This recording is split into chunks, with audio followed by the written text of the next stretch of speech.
Bom dia! Sejam todos muito bem-vindos ao meu podcast. Eu sou o Diogo Andrade e começa agora mais um diário de um Open Mic. É isso aí, meus camaradas. Estamos começando mais um episódio desse podcast que o Brasil já aprendeu a ignorar. Hoje é dia 3 de março de 2025, 3/3, também conhecido aí como Dia Mundial do Cacetete. Sabia? Pois é, meu amigo. Hoje é o Dia Mundial do Cacetete e, por coincidência, esse ano é também o dia onde o cacetete está sendo mais usado, porque é segunda de carnaval, né, meu amigo? Segunda de carnaval é aquele dia que as pessoas elas já estão vindo no ritmo neurótico desde sábado, né? As pessoas solteiras, né? Os casados já estão reclamando. O casado, na real, ele fica feliz. Pelo menos aqui em São Paulo, né? Ele fica feliz no carnaval porque ele consegue andar em São Paulo sem ter muito trânsito, tá ligado? Então ele fica até que feliz, dependendo do lugar. Porque se for algum lugar também que fechou rua por causa de bloquinho, ele fica puto e aí fica xingando a galera que é solteira, né? Mas enfim, vamos falar aí por que hoje é o dia do cacetete, né? Todo mundo quer saber, só se fala em outra coisa. Porque no dia 3 de março, 3/3 de 1900...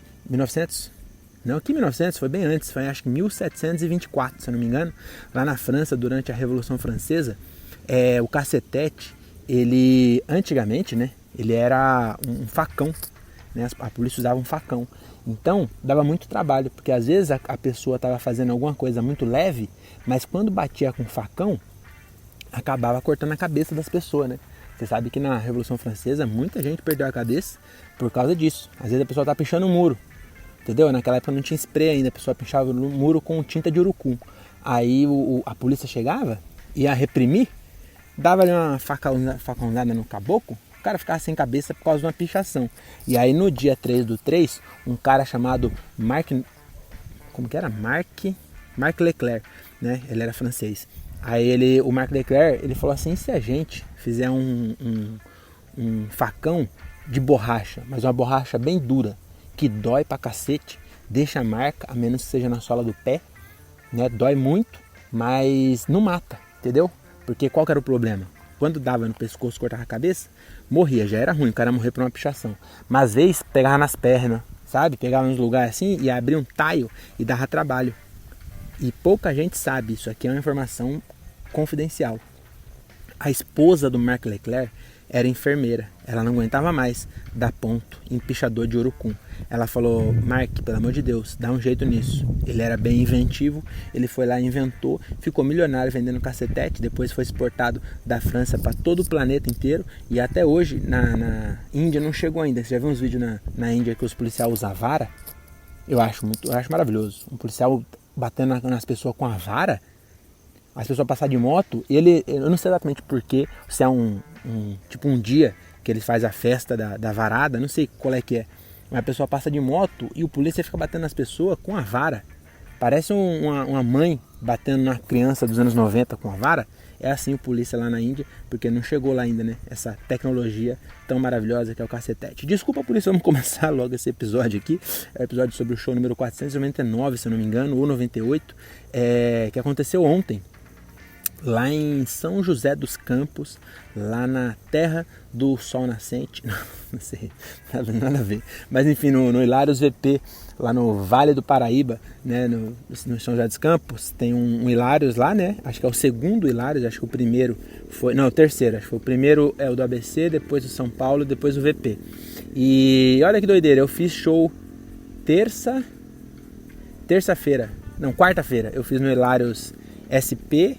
Aí no domingo eu fui no Hilários VP e na quinta-feira agora eu vou no Hilários SP de novo.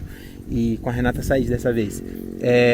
Não tem nada demais nisso, né? Mas eu queria comentar aí que na verdade foi só 2, né? Eu fui em um, depois vou no outro, depois vou no outro. Vou voltar no mesmo. Mas enfim, foi um show bem legal, hein, mano? Caralho, a casa não tava muito cheia, né? Tinha acho que umas 50 pessoas. E o Jansão agora... às vezes ele faz isso, às vezes não, né? Em Santos, por exemplo, não fez, em Mogi ele fez, em São José dos Campos também ele fez. Ele entra primeiro, faz uns 10, 15 minutos e me chama, aí eu faço uns 15 e aí ele volta depois, né? E aí lá a gente fez isso. E no começo tava meio difícil, assim, sabe? Tava meio complicado, assim, tanto que ele fez acho que 22 minutos e por isso aconteceu um negócio que eu fiquei triste. Mas em relação ao show eu fiquei muito feliz, mas eu vou contar pra vocês já porque que eu fiquei triste. Então o Jansen fez 22 minutos pra levantar a galera, aí porra, ficou legal, ele me chamou. Aí o cara, o cara da mesa de som não zerou o cronômetro, porque a gente não falou pra ele que era pra zerar. E aí eu tô fazendo, na minha cabeça eu falei, acho que eu fiz uns 10 já, né? Aí eu olhei pro relógio, 35. Aí eu falei assim, puta, não zerou o relógio, não sei quanto tempo eu tenho. E aí eu fui fazendo, fiz 25, vocês acreditam? E aí qual que é a merda? A minha câmera, ela filma 30 minutos. Eu achei que o Jansen faria 10, 15. Então quando ele fez 10, eu fui lá e zerei a câmera. Que eu pensei assim, 10 do Jansen. Mas ele vai fazer mais 5, eu zerei com 10, né? Ele vai fazer mais 5. E aí vai gravar 30 a partir de agora. Ou seja, tinha mais 5 do Jansen, mais 15 meu, dá 20 minutos. Eu falei, então, tem 10 minutos de folga ainda, né? Vai pegar minha parte inteira. Quando eu sair, eu venho aqui e solto no do Jansen. Beleza. Aí, vocês acompanharam. Eu pausei com 10, o Jansen fez 22, ou seja, passou 12. Eu tinha 18, só que eu fiz 25. E aí, justo a parte que eu queria gravar, e, mano, ficou a melhor performance que eu já fiz da música do reggae, que é contando pra minha mãe que eu tô desempregado. Foi a melhor versão. Cara, eu fiz uma rima no final, que eu vou tentar, eu acho, juntar e botar pra vocês no final esse áudio, que eu não queria desperdiçar, sabe? Pô, ficou muito legal, mano. Fiz uma rima improvisada no final, com o nome da cidade e tal, e não gravou, vocês acreditam? O pagode também, eu fiz eu tenho uma tradição que quase todo show, era pra ser do desconcerto, mas como a gente faz pouco show do desconcerto, eu e o Jansen, eu uso no solo dele também. Eu faço músicas, vai estar no meu CD, no Gordofobia Love Songs, eu vou fazer um CD depois com isso, então eu faço músicas incentivando as pessoas a cuidar melhor da saúde e emagrecer. Eu sou praticamente o Thiago Ferreira com Vai Correr Cara, só que um pouco mais desrespeitoso e um pouco mais artístico, né, que é com música que eu faço. Mas sempre a intenção é incentivar o exercício físico e a dieta. E aí eu fiz um pagode dessa vez e, mano, ficou muito legal. A reação foi muito boa e não gravou. Como diria o Projota, eu vi cada câmera pifando pro segredo ser guardado. Então ficou só na minha memória e no áudio, né? O áudio do celular eu gravei, então pelo menos eu consigo rever. E um bagulho que aconteceu lá, eu vou contar pra vocês. Eu ia fazer o texto que eu... É praticamente um teste, porque faz muitos... Mano, acho que faz mais de ano que eu não faço, mas eu cheguei a escrever uma vez um texto sobre um dia que eu fui num chalé nas montanhas de Taubaté e eu caguei lá num container, e aí mano, enfim, é um texto, deve ter uns 5 minutos, alguma coisa assim. E aí eu queria fazer esse texto. E no começo desse texto aí, e do de Maragogi também que eu faço tipo assim, porra, casado há quanto tempo? Eu pego alguém que é casado há muito tempo e falo assim, então você sabe, né, 3 coisas que estavam no relacionamento, que é amor, confiança e surubão da pesada. E aí eu falo, vocês são surubeiro? E as pessoas falam que não. Eu falo, tem alguém surubeiro aí? Aí ninguém fala, eu falo, ninguém nunca some. Uma vez eu fiz um show na casa de swing e ninguém levantou a mão. Quase que eu falei pra moça assim, moça, solta essas 2 rolas e levanta a mão. E a galera dá risada, né, quando eu faço isso. E aí eu entro no assunto e falo assim, na verdade eu respeito o surubeiro, mas pra mim não dá certo. Eu e minha menina, nós é muito antissocial. Nós não recebemos um casal em casa pra jantar nunca. Vocês imaginam se a janta for o casal. Então eu entro no tema assim, né, que eu falo. Então o que eu acho que realmente salva um relacionamento é sair da rotina. E aí eu entro no texto. Ontem, quando eu falei isso, de vez em quando, é raro, mas de vez em quando a pessoa fala que é surubeira. E às vezes não é. A pessoa fala... Aí ontem eu falei com o cara, o nome dele era Edenilson. Eu falei, como que é seu nome? Ele é Edenilson. Aí eu falei, é surubeiro? Aí ele, opa! Aí eu falei, Edenilson, você sabe o que é suruba, Edenilson? Porque Edenilson na suruba, provavelmente você é o único Edenilson que vai pra suruba. Aí ele falou, como que é o nome de uma pessoa que vai pra suruba? Eu falei, Kimberly, Jéssica, Joyce, nada a ver. Mas eu falei, Edenilson, não, porra, não imagino um Edenilson na suruba. Aí tinha um casal lá, que era muito doido, cara. Que eles aí esse era mesmo. Era uma mulher que era trans, né, travesti. Ela mesma falou que era travesti, não tô sendo preconceituoso. Ela falou que ela era travesti e o marido dela tava lá. E eles eram realmente 2 anos de relacionamento aberto, suruba e os caralho. E aí, mano, acho que uns 3 minutos eu gastando, interagindo com esse casal. E ficou bem legal. Tanto que eu até postei no meu YouTube, então procura lá, Diogo Andrade Stand-Up. Como que é o nome do vídeo? Tá assim, os Surubeiros de São... Na thumb tá os Surubeiros de São José dos Campos. E o nome do vídeo eu acho que é Essa Cidade é Muito Pra Frente. Alguma coisa assim. Que eu não sei fazer texto que gera curiosidade, sabe? Eu conversei com um casal de surubeiro, eu podia bolar um bagulho foda para as pessoas ficar com curiosidade e clicar, mas eu sou burro, né, que chama. Aí eu não consigo. Mas enfim, tá bem legal esse vídeo. Vê lá, tem 3 minutos e pouco. E aí eu vou até agora, daqui 13 minutos, está programado para postar um Reels também. Eu cortei algumas partes e aí eu postei um Reels dessa interação e ficou bem legal, de verdade. Então também vê no Instagram lá, o Diogo Andrade. E aí, mano, esse casal aí, eu acho, mano, que tem gente que abre a intimidade num nível que eu não sei se eu queria, sabe? E aí essa travesti, ela abriu nesse nível. Porque no final a gente foi conversar lá, mano, eles adoraram o show. E aí no final ele foi conversar com a gente lá e ele falou assim, eu ia contar pra vocês aí, porque quando ele me viu pelada pela primeira vez, foi uma história bem interessante. Aí eu falei, nossa, não vejo a hora de saber os detalhes dessa história tão interessante. Ela falou, pois eu vou contar pra você. E aí ela contou que ela tem... Mano, vai vendo se não é muita intimidade. Ela falou, então, ele, meu marido, tem 11 centímetros de pau. Eu tinha 23. Agora que eu tô tomando hormônio feminino, o pau diminui. Porque o pau vai atrofiando por causa do hormônio feminino. E eu só tenho 17. Aí eu falei, eu já tô puto. Porque você só tem 17. Você tomou hormônio para se castrar quimicamente como um homem, né? Tomou estrogênio, que é o hormônio feminino, que ficar com mais característica feminina e diminuir a rola. E ficou com 17, moça. Você vai me desculpar, cara donzela, mas 17 é rola pra caralho. Pra qualquer homem, porra. Imagina pra uma mulher. Entendeu? Pra alguém preconceituoso, qualquer tamanho de rola já é muito pra estar em uma mulher. Mas, porra, 17 precisava humilhar nós, pô. E 17 você falar que é uma rola atrofiada por causa de hormônio, 17 centímetros é muita rola, porra. Aí ela contou. Com 5 minutos de conversa eu sabia o tamanho da rola do casal.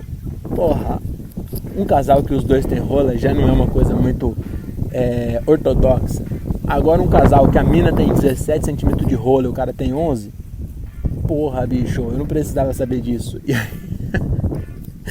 Meu Deus do céu, que conversa doida, né? Vamos mudar de assunto, eu vou falar sobre o show, era isso, eu vou contar outros assuntos aqui. Eu fui pro carnaval, eu tô falando que casado não gosta de carnaval, mas eu ano passado, acho que foi a última vez que eu tinha ido no Vandeck, lá em Morato, e aí eu fui de novo. Falei pro meu cunhado, mora lá em Morato, né? A irmã da minha esposa mora em Morato, perto do Vandeck, que é o bar do amigo meu lá em Morato. E a irmã dela e o marido moram lá perto, né? E aí ano passado, inclusive, eu fui com ele. Aí eu mandei mensagem pra ele, ele falou, vai fazer alguma coisa hoje, no sábado de carnaval? Ele falou, não vou. Eu falei, vamos lá no Vandeck então tomar uma. Ele falou, então vamos. E aí, meus amigos, nós tomamos, mano, eu acho que foi uns 10 balde de cerveja com 3 cervejas. Então nós estávamos em 4. Porra, 30 cerveja de garrafa de 600 para 4 pessoas é muito mais do que devia, pô. Não precisava de tudo isso. E aí, mano, aí que tá. No dia foi muito legal. Porra, foi muito legal. Dançamos no palco. Dancei pra caralho. E não sei o que. E, porra, foi muito legal. Mas no dia seguinte, eu falei, não vale a pena. Eu não sei como jovem. É que, assim, na verdade eu sei. Quando eu era jovem, eu fazia isso sempre. E no outro dia eu tava zerado. No outro dia eu tava bebendo de novo. Mas agora, nossa senhora, eu acordei no domingo, mano, aí eu fui comprar pão. E um sol, mano, um sol do caralho, assim, ó. Eu e meu sobrinho. E aí a gente foi comprar pão e aí eu falei assim, vamos de carro? Ele falou, não, é aqui pertinho. Falei, tá bom, então vamos a pé. Aí nós foi a pé, mano, e aí a gente andando a pé nas ruas do Batista Genari, em Morato. Mano, uma ladeira, meu amigo. E pro meu sobrinho, pô, ele tem 11 anos, ele não bebe. É óbvio que não bebe, né? Mas enfim, ele além de ser jovem, tava sóbrio, pô. Então pra ele, tranquilo ir a pé. Mano, pra mim, eu quase vomitei no caminho. Eu falei, porra, não posso vomitar na frente do meu sobrinho. Que exemplo é esse, pô? Você vomitar na frente do seu sobrinho, que é meu afilhado também. Falei, não, mano, segurei, mas foi duro. Nossa, aquela caminhada demorou, mano. Aí eu voltei pra casa, fiz um pão com presunto e tomei coca. Em vez de tomar café, eu não aguentava, nem pensava no café. Eu falei, quero coca. Aí tomei, não aguentei comer a porra do pão inteiro. Zoado. Nossa, um gosto de cabo de guarda-chuva na boca, malandro. Não tem pra quê, pô. Não tem pra quê. Ó, se um dia eu largar da minha esposa, deixa eu bater na madeira, que não tem uma madeira aqui. Tem cipó, isso aqui é cipó de raiz de árvore, é madeira, né? Essencialmente é madeira. Deixa eu bater aqui, que eu não quero largar nunca da minha esposa, mas se eu largar, eu vou viver a mesma vida de casado que eu vivo, estando solteiro, porque eu não quero mais não. Esse negócio, além de ser triste, nossa senhora, eu encontrei uns amigos meus lá nesse carnaval, que eles estão solteiros ainda. Eu tenho 36 anos. 36 anos já não é mais pra estar solteiro, já não é mais legal, já começou a ficar triste. Então meus amigos, eles estão no limiar da tristeza, sabe? Você conversando 10 minutos, você já vê que eles já estão tristes, tá ligado? Que eles já estão assim, porra, eu tô ganhando dinheiro, não sei o que, mas não tem com quem você dividir. Mano, no mundo de balada é muito amigo, mas você conhece pessoas. Entendeu? Eu queria ter, não larga isso que você tem. Eu falei assim, eu já tava achando triste antes de você comentar isso, hein?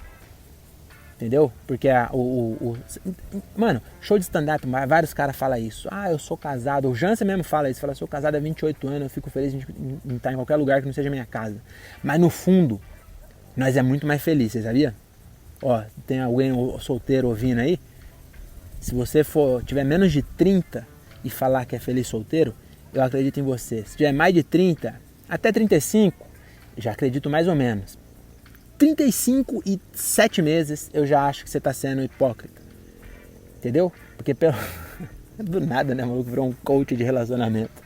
Mas é isso. Aí eu queria contar um conto moratense para vocês, porque eu encontrei lá no Vandeck um amigo meu, que ele é o protagonista desse conto moratense. O nome dele é Gustavo.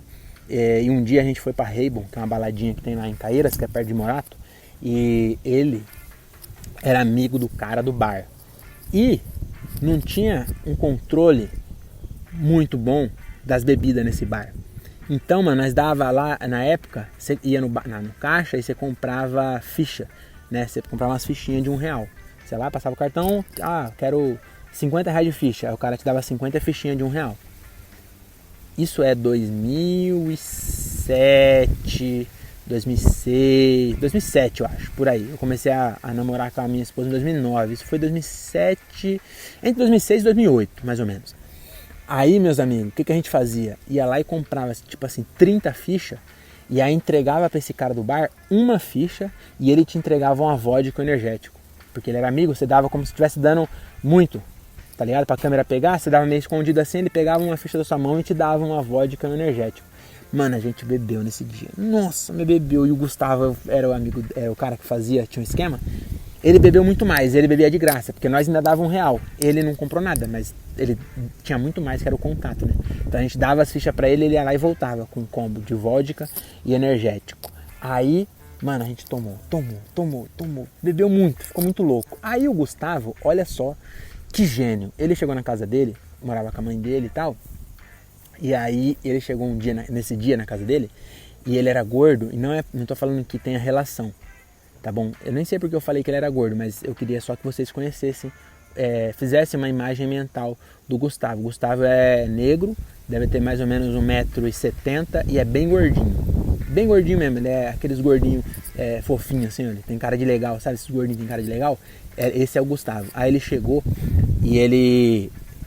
o fato dele ser gordo não tem nada a ver com isso, tá bom? Mas tipo assim, eu chego em casa bêbado do rolê e eu durmo com a cama balançando. Às vezes eu dava uma vomitada para dar uma relaxada e depois eu dormia.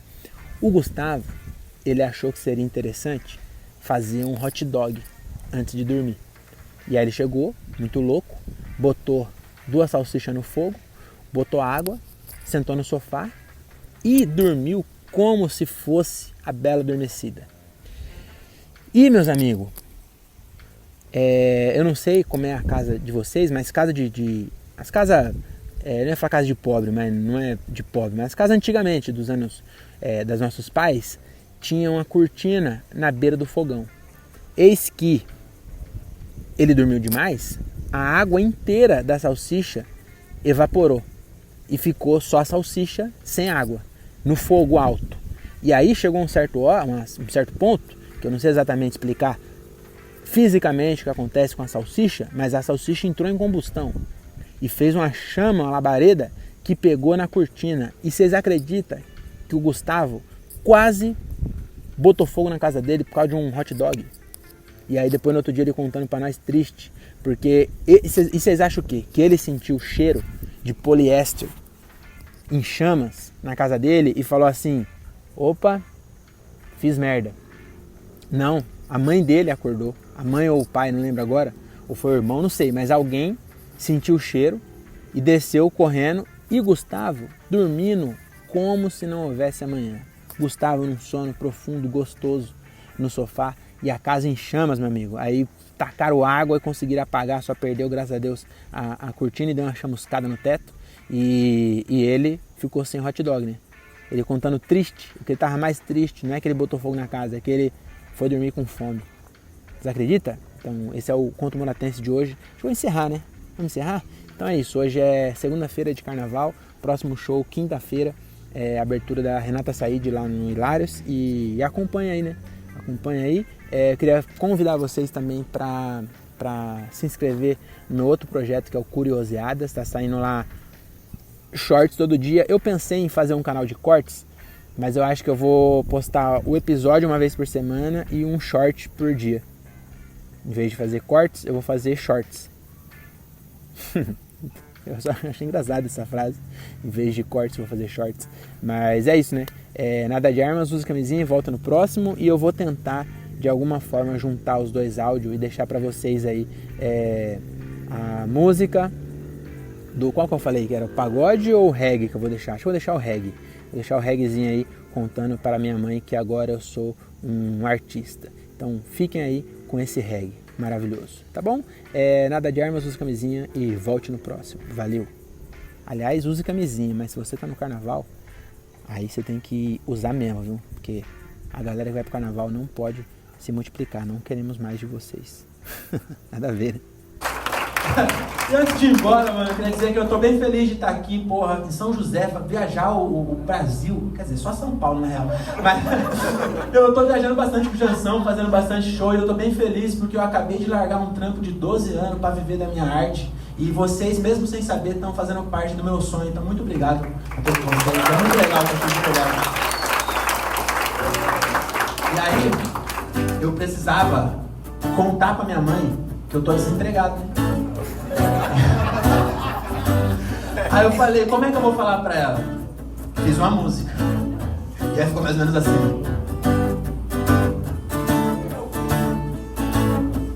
Mãe, eu tô desempregado, o exato oposto dos meus irmãos. Os dois são concursados. A minha irmã é coordenadora pedagógica na Prefeitura de São Paulo. Meu irmão, fotógrafo pericial no estado de São Paulo. Eu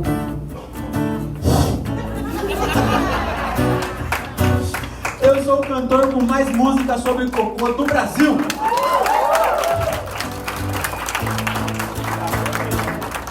E aí tem uma outra parte que é pra ela não achar que eu vou morrer de fome, né?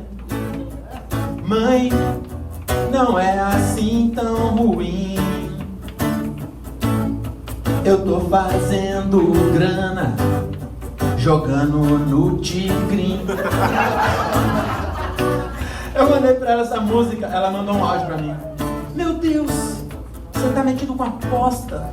Falei, não, mas relaxa, brincadeira. Eu virei artista. Ela falou, meu Deus, é muito pior do que eu pensava. E aí tem uma terceira parte que eu acabei de pensar e eu não sei se vai funcionar, mas eu vou fazer uma rima que eu acabei de pensar.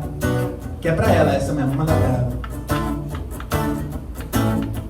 Mãe, não fique em prantos. Hoje eu arrasei em São José dos Campos. Ah, funcionou! Errei a última nota, gente. São José dos Campos, de verdade, muito obrigado por essa recepção.